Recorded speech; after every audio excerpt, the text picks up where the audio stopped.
Hi students, jambs അക്കാദമിയുടെ മറ്റൊരു വീഡിയോയിലേക്ക് ഏവർക്കും സ്വാഗതം. നമ്മൾ ഇന്നത്തെ ക്ലാസ്സിൽ ഡിസ്കസ് ചെയ്യാൻ പോകുന്നത് കെമിക്കൽ ചേഞ്ചിനെ കുറിച്ചാണ്, രാസമാറ്റങ്ങളെക്കുറിച്ച്.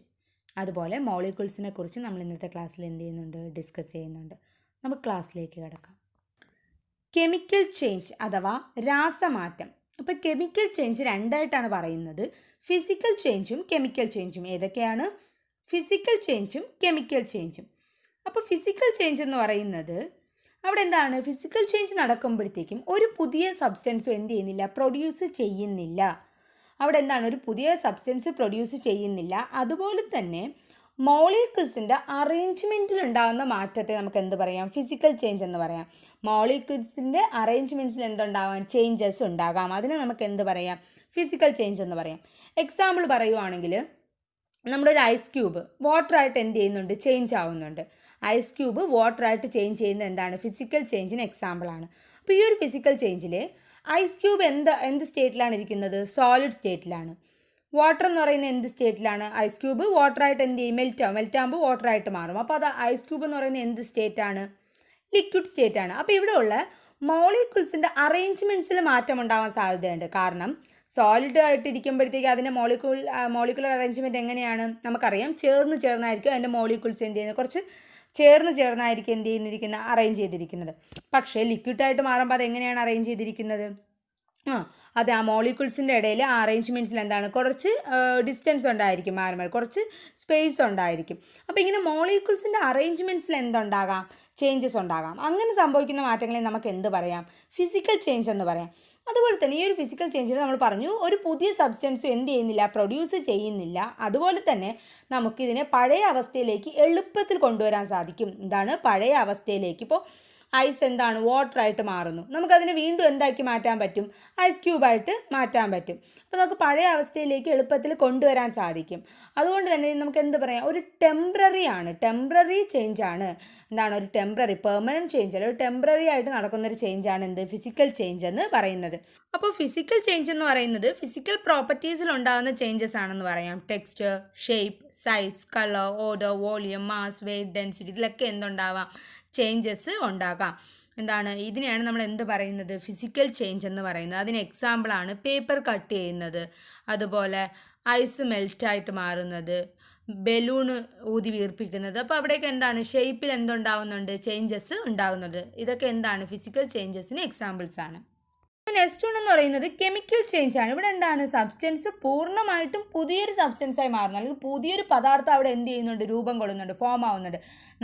നമ്മുടെ ഇരിക്കുന്ന ആ ഒരു സബ്സ്റ്റൻസ് അവിടെ ഒരു കെമിക്കൽ ചേഞ്ച് നടക്കുമ്പോൾ വേറൊരു പുതിയ പദാർത്ഥമായിട്ട് മാറുകയാണ് ചെയ്യുന്നത്. അതിന് നമുക്ക് എന്ത് പറയാം? കെമിക്കൽ ചേഞ്ച് എന്ന് പറയാം.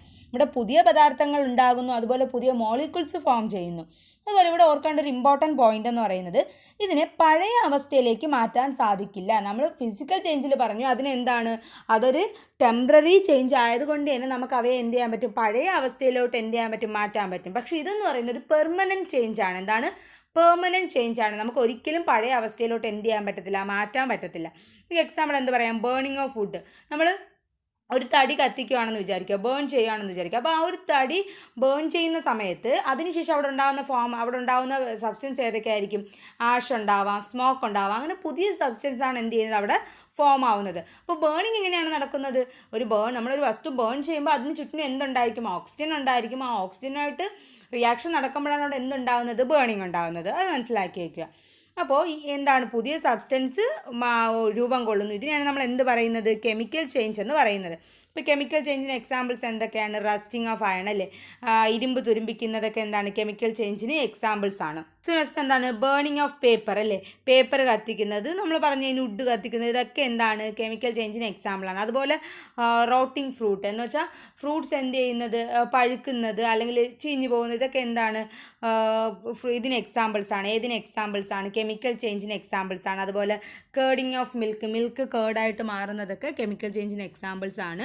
അതുപോലെ എന്താണ്? പഞ്ചസാര ചൂടാകുന്നത്, നമ്മുടെ ഡൈജഷൻ, മെഴുകുതിരി കത്തുന്നത്, നിലവിളക്ക് കത്തുന്നത്, ഇതൊക്കെ എന്താണ്? കെമിക്കൽ ചേഞ്ചിന് എക്സാമ്പിൾസ് ആണ്. സോ ഇവിടെ ഒരു പിക്ചർ കൊടുത്തിട്ടുണ്ട്. ഈ ഒരു പിക്ചർ നോക്കുമ്പോൾ തന്നെ നമുക്ക് മനസ്സിലാവും കെമിക്കൽ ചേഞ്ചും ഫിസിക്കൽ ചേഞ്ചും.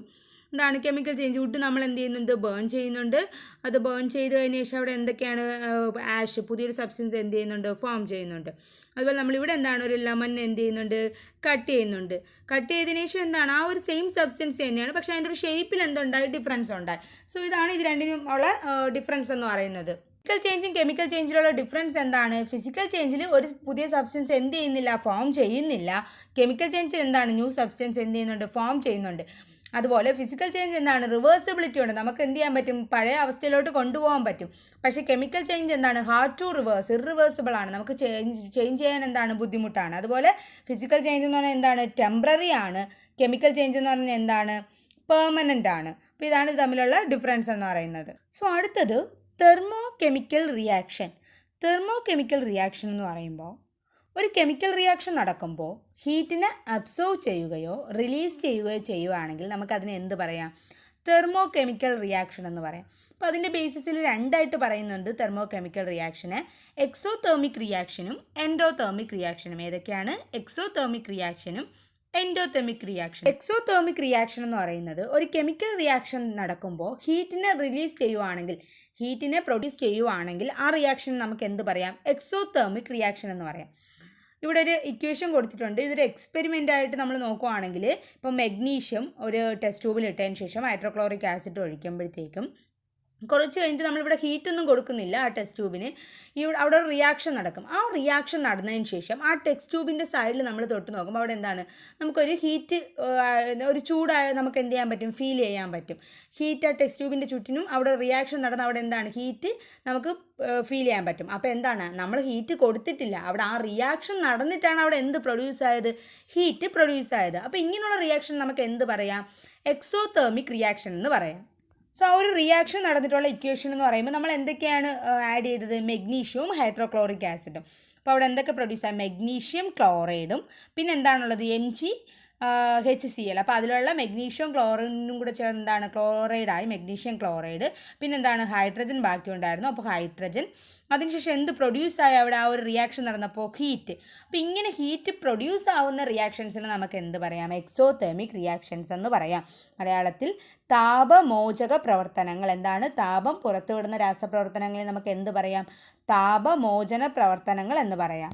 സോ അടുത്ത റിയാക്ഷൻ എൻഡോതെർമിക് റിയാക്ഷൻ. ഒരു കെമിക്കൽ റിയാക്ഷൻ നടക്കുന്ന സമയത്ത് ഹീറ്റിനെ അബ്സോർബ് ചെയ്യുവാണെങ്കിൽ ആ ഒരു റിയാക്ഷനെ നമുക്ക് എന്ത് പറയാം? എൻഡോതെർമിക് റിയാക്ഷൻ എന്ന് പറയാം. ഹീറ്റിനെ റിലീസ് ചെയ്യുവാണെങ്കിൽ അതിനെ എക്സോതെർമിക് റിയാക്ഷൻ എന്നും, ഹീറ്റിനെ അബ്സോർബ് ചെയ്യുവാണെങ്കിൽ എൻഡോതെർമിക് റിയാക്ഷൻ എന്നും പറയാം. താപം ആഗിരണം ചെയ്യുന്ന രാസപ്രവർത്തനത്തെ എന്ത് പറയാം? താപ ആഗിരണ രാസപ്രവർത്തനങ്ങൾ അഥവാ എൻഡോതെർമിക് റിയാക്ഷൻ എന്ന് പറയാം. നമുക്കിവിടെ എക്സാമ്പിൾ തന്നിട്ടുണ്ട്. എന്താണ്? പൊട്ടാഷ്യം പെർമാഗ്നേറ്റിന് ഒരു ടെസ്റ്റ് ട്യൂബിൽ എന്താണ്? പൊട്ടാഷ്യം പെർമാഗ്നേറ്റ് എടുത്ത് ഹീറ്റ് കൊടുക്കുകയാണ്. നമ്മളിവിടെ എന്താണ്? ഹീറ്റ് കൊടുക്കുകയാണ്, അബ്സോർവ് ചെയ്യുവാണ്. അപ്പോൾ പ്രൊഡ്യൂസ് ആവുന്നത് potassium manganate, manganese dioxide plus oxygen.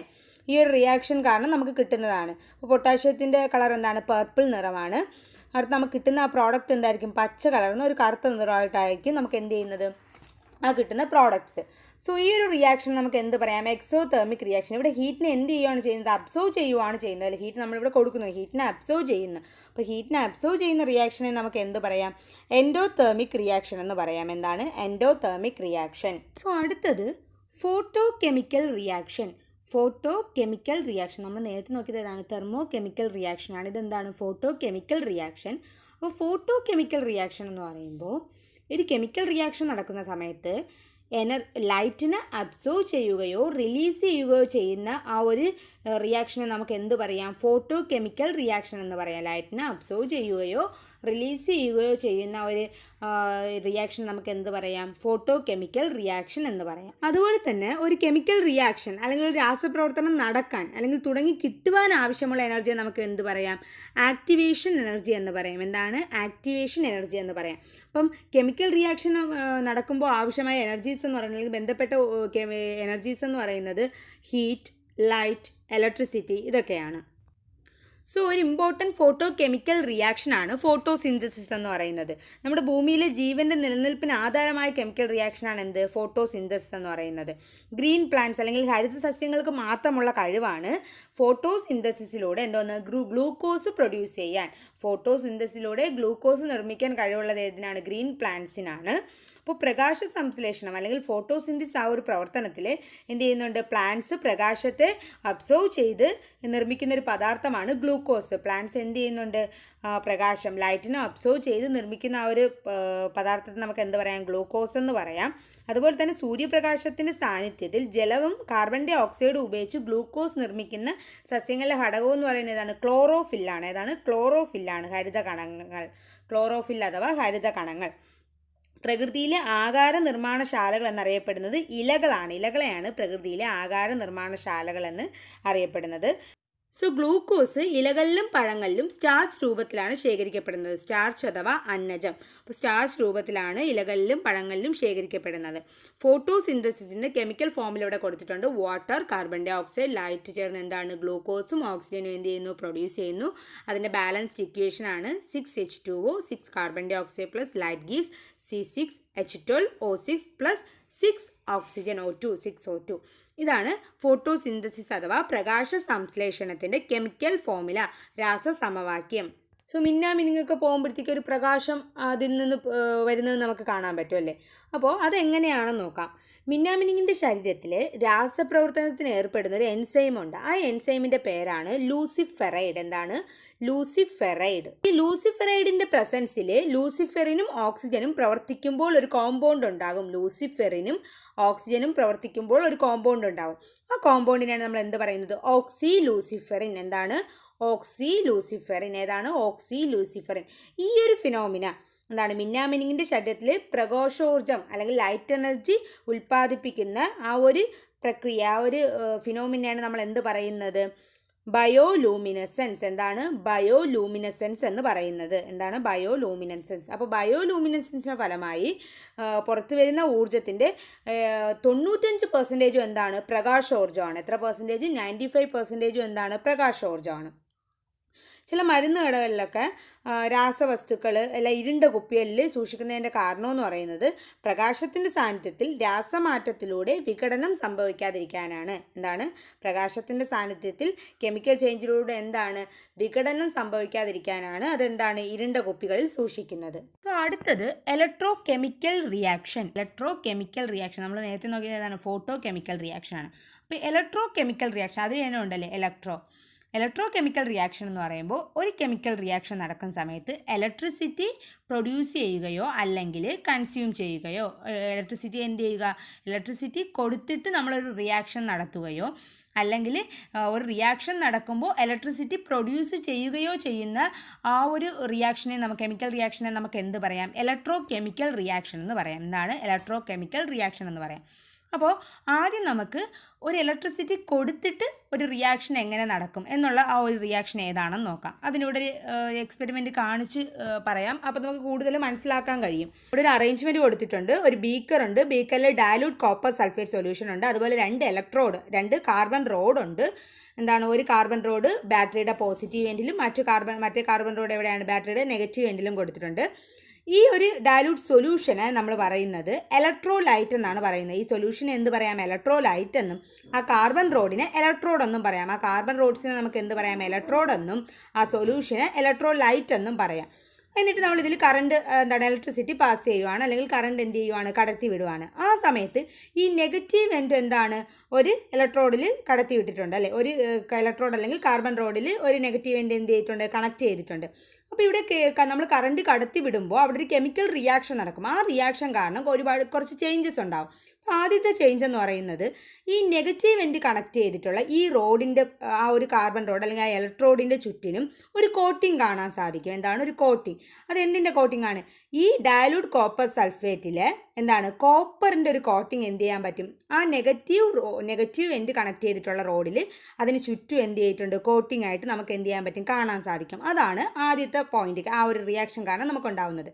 രണ്ടാമതുണ്ടാവുന്നത് ഇപ്പം നമുക്ക് ആ പിക്ചർ നോക്കിയാൽ തന്നെ കാണാം. ആ ബീക്കറിൽ ആ സൊല്യൂഷൻ എന്താണ്? ബ്ലൂ കളറിലാണ്. ഈ ഒരു ബ്ലൂ കളർ മാറി ഒരു ഫെയ്ഡ്, ആ ബ്ലൂ കളർ എന്താണ്? ചേഞ്ച് ആവാൻ തുടങ്ങും, ഫെയ്ഡ് ആവാൻ തുടങ്ങും. എൻ്റെ ആ കളർ മാറി നമുക്ക് കളർലെസ് ആയിട്ടും തോന്നാം അല്ലെങ്കിൽ കുറച്ച് ചെറുതായിട്ടൊരു ബ്ലൂ കളറായിട്ടും തോന്നാൻ സാധിക്കും. അപ്പോൾ ഇതാണ് അവിടെ നടക്കുന്ന കെമിക്കൽ ചേഞ്ചസ് എന്ന് പറയുന്നത്. ഇതൊക്കെ എന്താണ്? നമ്മൾ ഇലക്ട്രിസിറ്റി പ്രൊഡ്യൂസ് ചെയ്ത് അവിടെ നടത്തിയൊരു കെമിക്കൽ ചേഞ്ചാണ്. അപ്പോൾ ഈ ഒരു പ്രോസസ്സ് നമുക്ക് എന്ത് പറയാം? ഇലക്ട്രോലിസിസ് എന്ന് പറയാം. എന്ത് പറയാം? ഇലക്ട്രോലിസിസ്. അപ്പോൾ ഇലക്ട്രിസിറ്റി പ്രൊഡ്യൂസ് ചെയ്ത് നമ്മൾ അവിടെ ഒരു കെമിക്കൽ റിയാക്ഷൻ കൊണ്ടുവന്നാൽ അതിനെ നമുക്ക് എന്ത് പറയാം? ഇലക്ട്രോലിസിസ് എന്ന് പറയാം. നമുക്കിതിനെ ഇങ്ങനെ പഠിച്ചു. ലിസിസ് എന്ന് വെച്ചാൽ ബ്രേക്ക് ഡൗൺ. എന്താണ് ബ്രേക്ക് ഡൗൺ? ഇവിടെ എന്താണ്? കോപ്പർ സൾഫേറ്റ് CuSO4 ആയിരുന്നു. ഈ copper sulphate solution break down ആയി ആ കോപ്പറാണ് എന്ത് ചെയ്തത്? ഈ നെഗറ്റീവ് എൻഡിൽ എന്തായത്? കോട്ട് ചെയ്തത് അല്ലേ? അപ്പോൾ അതിനെ ബ്രേക്ക് ഡൗൺ ചെയ്തു, അല്ലെങ്കിൽ ഡീകമ്പോസ് ചെയ്തു. ബ്രേക്ക് ഡൗൺ അഥവാ ഡീകമ്പോസ് ചെയ്തു. ഇലക്ട്രോലിസിസ്, ഇലക്ട്രിസിറ്റി പാസ് ചെയ്ത് ബ്രേക്ക് ഡൗൺ ആയി ഇലക്ട്രോലിസിസ് എന്ന് പഠിക്കാം. അപ്പം ഈ ഇലക്ട്രോലിസിസ് എന്ന് പറഞ്ഞാൽ എന്താണെന്ന് മനസ്സിലായല്ലോ? ഇലക്ട്രിസിറ്റി പ്രൊഡ്യൂസ് ചെയ്തൊരു കെമിക്കൽ റിയാക്ഷൻ നടക്കുന്നതിന് നമുക്ക് എന്ത് പറയാം? അല്ലെങ്കിൽ ഡീകമ്പോസിഷൻ. ഇലക്ട്രിസിറ്റി പ്രൊഡ്യൂസ് ചെയ്ത് അവിടെ എന്താണ്? ഒരു ഡീകമ്പോസിഷൻ നടന്നു. ഈ കോപ്പർ സൾഫേറ്റ് എന്തായി? വിഘടിച്ചു, വിഘടനം നടന്നു.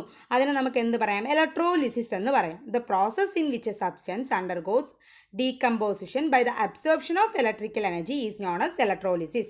എന്താണ്? ഇലക്ട്രിക്കൽ എനർജി അബ്സോർവ് ചെയ്ത് അവിടെ വിഘടനം അഥവാ ഡീകമ്പോസിഷൻ നടന്നതിന് നമുക്ക് എന്ത് പറയാം? ഇലക്ട്രോലിസിസ് എന്ന് പറയാം. നമ്മളിപ്പോൾ പഠിച്ചതുപോലത്തെ ഒരു അറേഞ്ച്മെൻറ്റ് തന്നെയാണിത്. നമ്മളിപ്പോൾ പഠിച്ചത് എന്താണ്? ഇലക്ട്രിസിറ്റി പ്രൊഡ്യൂസ് ചെയ്തതിന് ശേഷം ഒരു കെമിക്കൽ റിയാക്ഷൻ നടത്തുന്നതാണ്. ഇലക്ട്രിസിറ്റി കടത്തി വിട്ട് അവിടെ ഒരു കെമിക്കൽ റിയാക്ഷൻ നടക്കുമ്പോൾ അതിന് നമ്മൾ ഇലക്ട്രോലിസിസ് എന്ന് പറയും. ഇവിടെ എന്താണ്? നമ്മൾ ഇലക്ട്രിസിറ്റി കൊടുക്കുന്നില്ല, അവിടെ ഒരു കെമിക്കൽ റിയാക്ഷൻ നടന്ന് ഇലക്ട്രിസിറ്റി പ്രൊഡ്യൂസ് ആവുകയാണ് ചെയ്യുന്നത്. ഈ ഒരു അറേഞ്ച്മെൻറ്റിൽ എങ്ങനെയാണെന്ന് വെച്ചാൽ നമ്മുടെ ഒരു കെമിക്കൽ റിയാക്ഷൻ നടക്കുമ്പോൾ അവിടെ ഇലക്ട്രിസിറ്റി പ്രൊഡ്യൂസ് ആവുന്നുണ്ട്. ഈ അറേഞ്ച്മെൻറ്റിൽ ബീക്കറിൽ എന്താണ്? ഡയലൂട്ട് സൾഫ്യൂരിക് ആസിഡ് ആണുള്ളത്. അതുപോലെ റോഡ്സ് ഉണ്ട്, കോപ്പറും സിങ്കും മെറ്റൽസും ആസിഡും റിയാക്ഷൻ നടന്ന് അവിടെ എന്താണ്? ആ LED ഗ്ലോ ആവും. LED എന്ത് ചെയ്യും? ആ LED കത്തും. അപ്പോൾ അവിടെ എന്താണ്? ഇലക്ട്രിസിറ്റി പ്രൊഡ്യൂസ് ആയി. അവിടെ നടന്ന കെമിക്കൽ റിയാക്ഷൻ്റെ ഫലമായിട്ട് ആസിഡും മെറ്റൽസും കൂടെ നടന്ന കെമിക്കൽ റിയാക്ഷൻ്റെ ഫലമായിട്ട് അവിടെ ഇലക്ട്രിസിറ്റി പ്രൊഡ്യൂസ് ആകുമ്പോൾ ആ LED ബൾബ് എന്ത് ചെയ്യും? ഗ്ലോ ചെയ്യും. ഇങ്ങനെ പ്രൊഡ്യൂസ് ആവുന്ന ഇങ്ങനെയുള്ള കെമിക്കൽ റിയാക്ഷൻ, ഇലക്ട്രിസിറ്റി പ്രൊഡ്യൂസ് ആയി വരുന്ന കെമിക്കൽ റിയാക്ഷനാണ് നമ്മൾ ഇലക്ട്രോ കെമിക്കൽ സെൽസ് എന്ന് പറയുന്നത്. എന്താണ്? ഇലക്ട്രോ കെമിക്കൽ സെൽസ് എന്ന് പറയുന്നത്. അടുത്തത് ഇലക്ട്രോപ്ലേറ്റിംഗ്. ഇലക്ട്രോപ്ലേറ്റിംഗ് എന്ന് പറയുമ്പോൾ ഇലക്ട്രിസിറ്റി കടത്തിവിട്ട്, വൈദ്യുതിയെ കടത്തിവിട്ട് ഒരു ലോഹത്തിനുമേൽ, ഒരു മെറ്റലിന് മേൽ മറ്റൊരു മെറ്റൽ പൂശുന്ന പ്രക്രിയയാണ് നമ്മൾ എന്ത് പറയുന്നത്? ഇലക്ട്രോപ്ലേറ്റിംഗ് അഥവാ വൈദ്യുത ലേപനം എന്ന് പറയുന്നത്. നമ്മൾ ആദ്യം ഇവിടെ ഒരു എക്സ്പെരിമെൻറ്റ് ചെയ്തായിരുന്നു. അതിലെന്താണ്? അവിടെ ഒരു കാർബൺ റോഡ് ഉണ്ടായിരുന്നു. കാർബൺ റോഡിന് ചുറ്റും എന്താണ്? അതിലുള്ള കോപ്പർ എന്ത് ചെയ്തു? കോട്ടായല്ലേ? സോ ഇതും അതിനൊരു എക്സാമ്പിളായിട്ട് പറയാം. അപ്പോൾ ഒരു മെറ്റലിന് മേൽ ഇലക്ട്രിസിറ്റി പാസ് ചെയ്തിട്ട് ഒരു മെറ്റലിന് മേൽ മറ്റൊരു മെറ്റൽ പൂശുന്ന പ്രക്രിയയാണ് നമ്മൾ എന്ത് പറയുന്നത്? ഇലക്ട്രോപ്ലേറ്റിംഗ് എന്ന് പറയുന്നത്. അപ്പോൾ ഇലക്ട്രോപ്ലേറ്റിംഗ് എന്ന് പറയുന്നത് ഇലക്ട്രോ കെമിക്കൽ റിയാക്ഷനാണ്. ഇലക്ട്രോപ്ലേറ്റിംഗ് എന്ന് പറയുന്നത് ഇലക്ട്രോ കെമിക്കൽ റിയാക്ഷനാണ്. അതുപോലെ സ്വർണം, വെള്ളി, ഈ ആഭരണങ്ങളിലൊക്കെ ലോകം പൂശുന്ന പ്രക്രിയ എന്ന് പറയുന്നത് ഈ ഇലക്ട്രോപ്ലേറ്റിംഗ് ഉപയോഗിച്ചാണ്. അടുത്തത് എൻഡോറെജിക് റിയാക്ഷൻ ആൻഡ് എക്സോറെജിക് റിയാക്ഷൻ. അപ്പോൾ എൻഡോറെജിക് റിയാക്ഷൻ എന്ന് പറയുന്നത് എനർജിയെ അബ്സോർവ് ചെയ്യുന്നത്, എനർജിയെ ആഗിരണം ചെയ്യുന്ന കെമിക്കൽ റിയാക്ഷൻ നമുക്ക് എന്ത് പറയാം? എൻഡോറെജിക് റിയാക്ഷൻ എന്നും. അതുപോലെ എനർജിയെ പുറത്തു വിടുന്ന കെമിക്കൽ റിയാക്ഷൻ നമുക്ക് എന്ത് പറയാം? എക്സോറെജിക് റിയാക്ഷൻ. എനർജിയെ ലിബറേറ്റ് ചെയ്യുന്ന കെമിക്കൽ റിയാക്ഷനെ എക്സോറെജിക് റിയാക്ഷൻ എന്നും പറയാം. നമ്മൾ ഇപ്പോൾ നോക്കിയത് 8ാം ക്ലാസ്സിൽ തന്നെ കെമിക്കൽ ചേഞ്ച് എന്നുള്ള പോർഷനിലെ കുറച്ച് കാര്യങ്ങളാണ്. ഇനി നോക്കാൻ പോകുന്നത് 8ാം ക്ലാസ്സിലെ ബേസിക് കൺസ്റ്റിറ്റ്യൂവൻസ് ഓഫ് മാറ്റർ എന്ന് പറയുന്ന പോർഷനിലുള്ളതാണ്. അതിലാദ്യം വരുന്നത് മോളിക്യൂൾസ് അഥവാ തന്മാത്രകളെക്കുറിച്ചാണ്. അപ്പോൾ എന്താണ് മോളിക്യൂൾസ്? സ്മോളസ്റ്റ് പാർട്ടിക്കിൾസ് ആണ്. സ്ഥിരമായും സ്വതന്ത്രമായും നിൽക്കാൻ കഴിയുന്ന ഏറ്റവും ചെറിയ കണിക, സ്മോളസ്റ്റ് പാർട്ടിക്കിൾസിനാണ് നമ്മൾ എന്ത് പറയുന്നത്? മോളിക്യൂൾസ് അഥവാ തന്മാത്രകൾ എന്ന് പറയുന്നത്. അപ്പോൾ സെയിം എലമെൻറ്റ്സ് ചേർന്ന് എന്തുണ്ടാകാം? മോളിക്യൂൾസ് ഉണ്ടാകാം. ഇപ്പോൾ ഹെച്ചും ചേർന്ന് എന്താണ്? H2, അതെന്താണ്? ഒരു മോളിക്യൂളാണ്. അതുപോലെ ഹൈഡ്രജനും ഓക്സിജനും ചേർന്ന് എന്താണ്? H2O, അതെന്താണ്? മോളിക്യൂൾസ് ആണ്. അപ്പോൾ മോളിക്യൂൾസ് എന്താണ്? സ്ഥിരമായും സ്വതന്ത്രമായും നിൽക്കാൻ കഴിയുന്ന ഏറ്റവും ചെറിയ കണിക, സ്മോളസ്റ്റ് പാർട്ടിക്കിളിനെയാണ് നമ്മൾ എന്ത് പറയുന്നത്? മോളിക്യൂൾസ് എന്ന് പറയുന്നത്. മോളിക്യൂൾ എന്ന വാക്ക് ആദ്യമായി ഉപയോഗിച്ചത്, ആ പദം ആദ്യമായി ഉപയോഗിച്ചത് അവഗാഡ്രോ ആണ്. ആരാണ്? അവഗാഡ്രോ ആണ് മോളിക്യൂൾ എന്ന പദം ആദ്യമായി ഉപയോഗിച്ചത്. അപ്പോൾ അവഗാഡ്രോ നമ്പർ, അവഗാഡ്രോ നമ്പർ എന്ന് പറയുന്നത് 6.022 × 10⁻23 ആണ്. 6.022 × 10⁻23 ആണ് അവഗാഡ്രോ നമ്പർ എന്ന് പറയുന്നത്. അതുപോലെ തന്നെ ഒരു മോൾ ആറ്റം എന്ന് പറയുന്നത് എത്രയാണ്? ഒരു മോൾ ഓഫ് ആറ്റം എന്ന് പറയുന്നത് 6.022 × 10⁻23 ആണ്. 6.022 × 10⁻23 കണികകൾ അടങ്ങിയ പദാർത്ഥത്തിൻ്റെ അളവിനെയാണ് നമ്മൾ എന്ത് പറയുന്നത്? 1 മോൾ എന്ന് പറയുന്നത്. എന്താണ്? 6.022 × 10⁻23 കണികകൾ അടങ്ങിയ ഒരു സബ്സ്റ്റൻസിൻ്റെ അളവിനെയാണ് നമ്മൾ എന്ത് പറയുന്നത്? 1 മോൾ എന്ന് പറയുന്നത്. അതുപോലെ ഇൻ്റർനാഷണൽ മോൾ ഡേ അഥവാ അന്താരാഷ്ട്ര മോൾ ദിനം എന്ന് പറയുന്നത് October 23 ആണ്. സോ നമ്മൾ നേരത്തെ പറഞ്ഞതുപോലെ 6.022 ഇൻറ്റു 10^23 മോളിക്യൂൾസ് എന്ന് പറയുന്നത് എന്താണ് 1 മോളാണ്. അതുപോലെ 1 GMM എന്ന് വെച്ചാൽ 1 ഗ്രാം മോളിക്കുലർ മാസ് എന്ന് പറയുന്നത് എന്താണ് 6.022 ഇൻറ്റു 10^23 മോളിക്യൂൾസ് ആണ്. റിലേറ്റീവ് മാസ് അഥവാ ആപേക്ഷിക മാസ് എന്ന് പറയുന്നത് ഒരു വസ്തുവിൻ്റെയോ അതിൻ്റെ നിശ്ചിത ഭാഗത്തിൻ്റെയോ മാസുമായി താരതമ്യം ചെയ്ത് മറ്റു പദാർത്ഥങ്ങളുടെ മാസ് പ്രസ്താവിക്കുന്ന രീതി. എന്താണ്? കമ്പയർ ചെയ്ത് ഒരു ആറ്റത്തിൻ്റെ മാസിനെ കമ്പയർ ചെയ്ത് മറ്റ് ആറ്റംസിൻ്റെ മാസിനെ കണ്ടുപിടിക്കുന്ന ഒരു രീതിയാണ് എന്ത് പറയുന്നത്? റിലേറ്റീവ് മാസ് അഥവാ ആപേക്ഷിക മാസ് എന്ന് പറയുന്നത്. ഇപ്പോൾ റിലേറ്റീവ് മാസ് കണ്ടുപിടിക്കുന്ന യൂണിറ്റ്, ആ റിലേറ്റീവ് മാസിൻ്റെ ഭാരം അളക്കുന്ന ഒരു ആറ്റത്തിൻ്റെ ഭാരം അളക്കുന്ന യൂണിറ്റ് എന്ന് പറയുന്നത് അറ്റോമിക മാസ് യൂണിറ്റാണ്, AMU. അപ്പോൾ ഒരു ആറ്റത്തിൻ്റെ ഭാരം അളക്കുന്ന യൂണിറ്റ് എന്ന് പറയുന്നത് എന്താണ്? അറ്റോമിക മാസ് യൂണിറ്റ്, AMU ആണ്. AMU കണ്ടുപിടിക്കാൻ ഉപയോഗിക്കുന്ന മൂലകം എലമെൻ്റ് എന്ന് പറയുന്നത് കാർബൺ 12 ആണ്. അപ്പോൾ കാർബൺ 12 ആറ്റത്തിൻ്റെ 1/12 ഭാഗം 1/12 പാർട്ട് എന്ന് പറയുന്ന ആറ്റങ്ങളുടെ ആപേക്ഷിക മാസ് പ്രസ്താവിക്കാൻ യൂണിറ്റായി ഉപയോഗിക്കുന്നതാണ്. കാർബൺ 12 ആറ്റത്തിൻ്റെ 1/12 പാർട്ടാണ് ആറ്റങ്ങളുടെ റിലേറ്റീവ് മാസ് പ്രസ്താവിക്കാൻ യൂണിറ്റായി ഉപയോഗിക്കുന്നത്. അതുപോലെ തന്നെ എന്താണ്? AMU കണ്ടുപിടിക്കാൻ ഉപയോഗിക്കുന്ന എലമെൻ്റ് എന്ന് പറയുന്നത് എന്താണ്? കാർബൺ 12 ആണ്. സോ ഒരാറ്റത്തിൻ്റെ ഭാരം അളക്കുന്ന യൂണിറ്റായ AMU ഇപ്പോൾ അറിയപ്പെടുന്നത് യൂണിഫൈഡ് മാസ് യൂണിറ്റ് എന്നാണ്. എന്താണ്? Unified atomic mass unit, Dalton എന്ന പേരുകളിൽ എന്ത് ചെയ്യുന്നു? അറിയപ്പെടുന്നു. 1 ഗ്രാം മോളിക്കുലർ മാസ് എന്ന് പറയുന്നത് ഒരു എലമെൻറ്റിൻ്റെയോ അല്ലെങ്കിൽ ഒരു സബ്സ്റ്റൻസിൻ്റെയോ മോളിക്കുലർ മാസിന് ഈക്വലായ തുല്യമായ ഗ്രാം അളവിനെയാണ് 1 ഗ്രാം മോളിക്കുലർ മാസ് എന്ന് പറയുന്നത്. 1 GMM 1 ഗ്രാം മോളിക്കുലർ മാസ് എന്ന് പറയുന്നത്. അതുപോലെ ഒരു മൂലകത്തിൽ 1 ഗ്രാം അറ്റോമിക മാസ് എന്നതിൽ ആറ്റങ്ങളുടെ എണ്ണം പറയുന്നത് അവഗേഡ്രോ എണ്ണം എന്നാണ്. അവഗേഡ്രോ നമ്പർ എന്നാണ് പറയുന്നത്. അവഗേഡ്രോ നമ്പർ ഓഫ് മോളിക്യൂൾ എന്ന് പറയുന്നത് 1 ഗ്രാം മോളിക്കുലർ മാസിനെയാണ്. സബ്സ്റ്റൻസിന് 1 ഗ്രാം മോളിക്കുലർ മാസിനെ എന്ന് പറയുന്നു അവഗേഡ്രോ നമ്പർ എന്ന് പറയുന്നു. അതുപോലെ 1 ഗ്രാം അറ്റോമിക മാസുകളുടെ എണ്ണം എന്ന് പറയുന്നത് എന്താണ്? ഗിവൺ മാസ് ഇൻ ഗ്രാംസ്, ഗ്രാമിലുള്ള mass divided by GAM of the element. മൂലകത്തിൻ്റെ GAM, എലമെൻറ്റിൻ്റെ GAM ആണ് അതിൻ്റെ എണ്ണം കണ്ടുപിടിക്കാനുള്ള ആ ഒരു ഫോർമുല എന്ന് പറയുന്നത്. ഇതിൻ്റെ ടൈപ്പ് ഏതൊക്കെയാണ്? Monoatomic molecule, diatomic molecule and polyatomic molecule. അപ്പോൾ മോണോ അറ്റോമിക് മോളിക്യൂൾ എന്ന് പറയുന്നത് ഒരു മൂലകത്തിൻ്റെ തന്മാത്രയിൽ മോളിക്യൂൾസിൽ ഒരു ആറ്റം മാത്രം ഉള്ളവയെ നമുക്ക് എന്ത് പറയാം? മോണോ അറ്റോമിക് മോളിക്യൂൾസ് എന്ന് പറയാം. അത് നോബിൾ ഗ്യാസസിനെയാണ് നമ്മൾ മോണോ അറ്റോമിക് മോളിക്യൂൾസ് എന്ന് പറയുന്നത്. Helium, neon, argon, krypton, Zenon, റെഡോൺ ഇതൊക്കെ എന്താണ്? മോണോ അറ്റോമിക് മോളിക്യൂൾസ് ആണ്. അതുപോലെ ഒരു മൂലകത്തിൻ്റെ തന്മാത്രയിൽ 2 ആറ്റം മാത്രമുള്ളത്, ഒരു മോളിക്യൂൾസിൽ ഒരു എലമെൻറ്റിൻ്റെ മോളിക്യൂൾസിൽ 2 ആറ്റം മാത്രമുള്ളവയെ നമുക്ക് എന്ത് പറയാം? ഡൈ അറ്റോമിക് മോളിക്യൂൾസ് എന്ന് പറയാം. ഹൈഡ്രജൻ, H2O2, ക്ലോറിൻ, Cl2 ഇതൊക്കെ എന്താണ്? ഡൈ അറ്റോമിക് മോളിക്യൂൾസിന് എക്സാമ്പിളാണ്. അതുപോലെ ഒരു മൂലകത്തിൻ്റെ തന്മാത്രയിൽ 2ൽ കൂടുതൽ ആറ്റങ്ങളുള്ളവയെ നമുക്ക് എന്ത് പറയാം? പോളി അറ്റോമിക് മോളിക്യൂൾസ് എന്ന് പറയാം. ഉദാഹരണം സൾഫർ, ഫോസ്ഫറസ് എന്നിവ, P4S8 ഇതൊക്കെ എന്താണ്? പോളി അറ്റോമിക് മോളിക്യൂൾസിന് എക്സാമ്പിൾസ് ആണ്. മോണോ അറ്റോമിക് മോളിക്യൂൾസിലെ എലമെൻസിൻ്റെയും മോളിക്യൂൾസിൻ്റെയും എണ്ണം സൂചിപ്പിക്കുന്നത് അവിടെ ആ ഒരു എലമെൻ്റ്, ആ പ്രതീകത്തിൻ്റെ ഇടതുവശത്ത് ലെഫ്റ്റ് സൈഡിലായിരിക്കും അതിൻ്റെ നമ്പർ സൂചിപ്പിക്കുന്നത്. സിമ്പിളിൻ്റെ ലെഫ്റ്റ് സൈഡിലായിരിക്കും ഇൻഡിക്കേറ്റ് ചെയ്യുന്നത്. അതുപോലെ പോളി അറ്റോമിക് മോളിക്യൂൾസിലെ ബഹു അറ്റോമിക തന്മാത്രയിൽ എങ്ങനെയായിരിക്കും? പ്രതീകത്തിൻ്റെ ചുവടെ വലതുവശത്തായിരിക്കും. അതിനെ എന്താണ് പറയുന്നത്? സബ്സ്ക്രിപ്റ്റ് എന്നാണ് പറയുന്നത്. എന്താണ് സബ്സ്ക്രിപ്റ്റ്? വലതുവശത്തായിരിക്കും എന്ത് ചെയ്യുന്നത്? സൂചിപ്പിക്കുന്നത്. അതുപോലെ തന്മാത്രകളുടെ ആകെ എണ്ണം തന്മാത്രകളുടെ ഇടതുവശത്ത് എന്ത് ചെയ്യുന്നു? സൂചിപ്പിക്കുന്നു. ആ ടോട്ടൽ തന്മാത്രകളുടെ മോളിക്യൂൾസിൻ്റെ ടോട്ടൽ നമ്പർ സൂചിപ്പിക്കുന്നത് എവിടെയാണ്? മോളിക്യൂൾസിൻ്റെ ലെഫ്റ്റ് സൈഡിലാണ് എന്ത് ടോട്ടൽ നമ്പർ സൂചിപ്പിക്കുന്നത്. അപ്പോൾ റിയാക്റ്റൻസ് എന്ന് പറയുന്നത് the substance taking part in A chemical reaction are called the reactance. ഒരു കെമിക്കൽ റിയാക്ഷനിൽ പങ്കെടുക്കുന്ന സബ്സ്റ്റൻസിനെ നമുക്ക് എന്ത് പറയാം? റിയാക്റ്റൻസ് എന്ന് പറയാം. അപ്പോൾ പ്രോഡക്ട്സ് എന്ന് പറയുന്നത് ആ കെമിക്കൽ റിയാക്ഷൻ കാരണം നമുക്കുണ്ടാകുന്ന ഒരു പ്രോഡക്റ്റ്, നമുക്ക് അവിടെ കിട്ടുന്ന റിസൾട്ടിനെയാണ്, അവിടെ ഫോം ആവുന്ന റിസൾട്ടിനെ നമുക്ക് എന്ത് പറയാം? പ്രോഡക്ട്സ് എന്ന് പറയാം. കെമിക്കൽ റിയാക്ഷനിൽ പങ്കെടുക്കുന്നതിന് നമുക്ക് എന്ത് പറയാം? പങ്കെടുക്കുന്ന സബ്സ്റ്റൻസിന് റിയാക്റ്റൻസ് എന്നും ആ ഒരു കെമിക്കൽ റിയാക്ഷൻ കാരണം നമുക്കവിടെ കിട്ടുന്ന റിസൾട്ടിനെ പ്രോഡക്ട്സ് എന്നും പറയാം. നമുക്കിവിടെ ഒരു ഇക്വേഷൻ തന്നിട്ടുണ്ട്. Zinc plus hydrochloric acid give zinc chloride plus hydrogen. ഇതിൽ സിങ്കും ഹൈഡ്രോക്ലോറിക് ആസിഡും എന്താണ്? ഇവിടെ ഉള്ള റിയാക്റ്റൻസ് ആണ്. ഇത് രണ്ടുമാണ് എന്ത് ചെയ്യുന്നത്? ഒരു കെമിക്കൽ റിയാക്ഷനിൽ പങ്കെടുക്കുന്ന സബ്സ്റ്റൻസ് എന്ന് പറയുന്നത്. ഇത് രണ്ടും അപ്പോൾ എന്താണ്? സിങ്കും ഹൈഡ്രോക്ലോറിക് ആസിഡും എന്താണ്? ഇവിടെ ഉള്ള റിയാക്റ്റൻസും. സിങ്ക് ക്ലോറൈഡും ഹൈഡ്രജനും നമുക്ക് കിട്ടിയ റിസൾട്ടാണ്. അതെന്താണ്? പ്രോഡക്ട്സ് ആണ്. ഇപ്പോൾ റിയാക്റ്റൻസ് ഏതാണ്, പ്രോഡക്ട്സ് ഏതാണെന്ന് മനസ്സിലായി. സോ ഇക്വേഷനിൽ zinc plus hydrochloric acid gives zinc chloride plus hydrogen. ഇതിൽ ആറ്റംസ് ഏതൊക്കെയാണ്? Zinc, HCl. അപ്പോൾ ഈ സിങ്കിൽ എത്ര റിയാക്റ്റൻസ് സൈഡ് നോക്കുക. സിങ്കും ഹൈഡ്രോക്ലോറിക് ആസിഡും എന്താണ്? റിയാക്റ്റൻസ് ആണ്. ആ സൈഡിൽ സിങ്ക് എത്രയാണുള്ളത്? ഒന്നാണുള്ളത്. സിങ്കിൽ എത്ര ആറ്റം ആണ്? ഒരു ആറ്റം ആണ്. പ്രോഡക്ട്സിലാണെങ്കിലോ ഒരു സിങ്ക് ആണല്ലേ, Zn. ഹൈഡ്രജനിലോ എത്ര ഹൈഡ്രജൻ ഉണ്ട്? റിയാക്റ്റൻസിൽ ഒരു ഹൈഡ്രജനേ ഉള്ളൂ.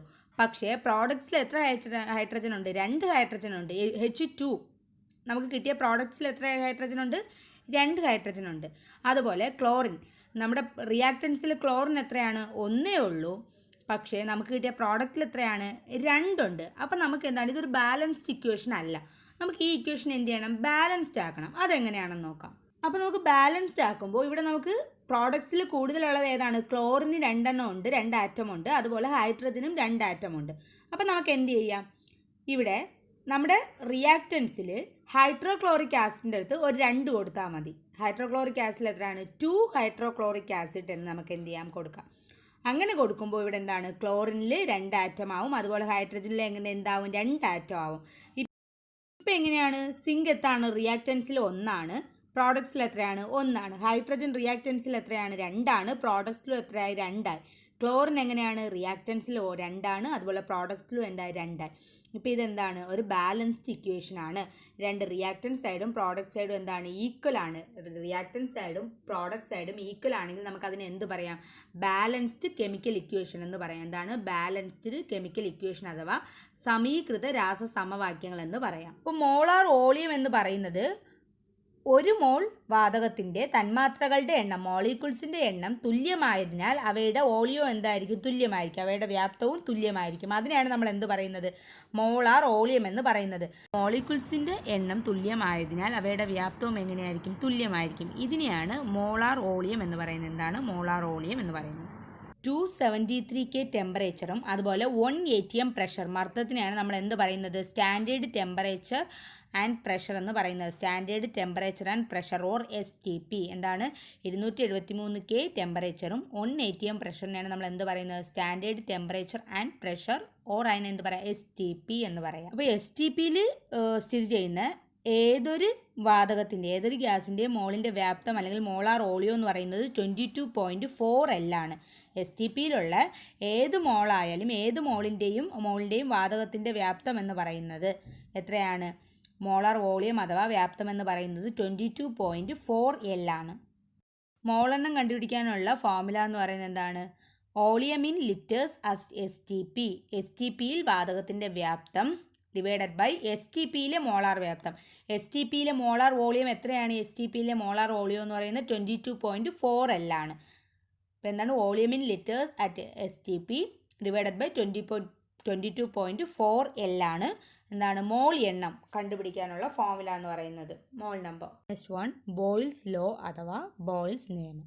ഒരു കോൺസ്റ്റൻറ്റ് ടെമ്പറേച്ചറിൽ ഒരു വാതകത്തിൻ്റെ വ്യാപ്തം, കോൺസ്റ്റൻറ്റ് ടെമ്പറേച്ചറിൽ വാതകത്തിൻ്റെ വോളിയം ഏതിന് പ്രൊപ്പോർഷണൽ ആയിരിക്കും? പ്രഷറിന് ഇൻവേഴ്സ്ലി പ്രൊപ്പോർഷണൽ ആയിരിക്കും. പ്രഷറിന് എന്തായിരിക്കും? ഇൻവേഴ്സ്ലി പ്രൊപ്പോർഷണൽ ആയിരിക്കും. അതിനെയാണ് നമ്മൾ എന്ത് പറയുന്നത്? ബോയിൽസ് ലോ എന്ന് പറയുന്നത്. എന്താണ് ബോയിൽസ് ലോ എന്ന് പറയുന്നത്? സ്ഥിര താപനിലയിൽ നിശ്ചിത അളവ് വാതകത്തിൻ്റെ വ്യാപ്തം ഭാഗ്യമർദ്ദത്തിന് വിപരീത അനുപാതത്തിലായിരിക്കും. അതിനാണ് നമ്മൾ എന്ത് പറയുന്നത്? ബോയിൽസ് ലോ എന്ന് പറയുന്നത്. V പ്രൊപ്പോർഷണൽ 1/P ആണ് എന്ത് പറയുന്നത്? V proportional. വോളിയം ഏതിന് പ്രൊപ്പോർഷണൽ ആണ്? പ്രഷറിന് ഇൻവേഴ്സ്ലി പ്രൊപ്പോർഷണൽ ആണ്. അപ്പം V പ്രൊപ്പോർഷണൽ 1/P. ബോയിൽസ് നിയമത്തിൻ്റെ ഉപജ്ഞാതാവെന്ന് പറയുന്നത് റോബർട്ട് ബോയിലാണ്. ആരാണ്? റോബർട്ട് ബോയിലാണ്. അടുത്തത് ചോൾസ് ലോ ആണ്. ചോൾസ് ലോ എന്ന് പറയുന്നത് ഒരു കോൺസ്റ്റൻറ്റ് ടെമ്പറേച്ചറിൽ വോളിയത്തിൻ്റെ ഗ്യാസ് ടെമ്പറേച്ചർ, കെൽവിൻ സ്കെയിലിലെ ടെമ്പറേച്ചറിന് ഡയറക്റ്റ്ലി പ്രൊപ്പോർഷണൽ ആയിരിക്കും. കെൽവിൻ സ്കെയിലിലെ ടെമ്പറേച്ചറിന് ഏതായിരിക്കും? ഡയറക്റ്റ്ലി പ്രൊപ്പോർഷണൽ അഥവാ നേർ അനുപാതത്തിലായിരിക്കും. അപ്പോൾ അതിൻ്റെ ഇതെന്താണ്? V proportional T. Volume proportional temperature. V divided by T equal to K എന്നും എഴുതാം. V divided by T equal to K എന്നും എഴുതാം. ഇതാണ് എന്ത് പറയുന്നത്? Charles law.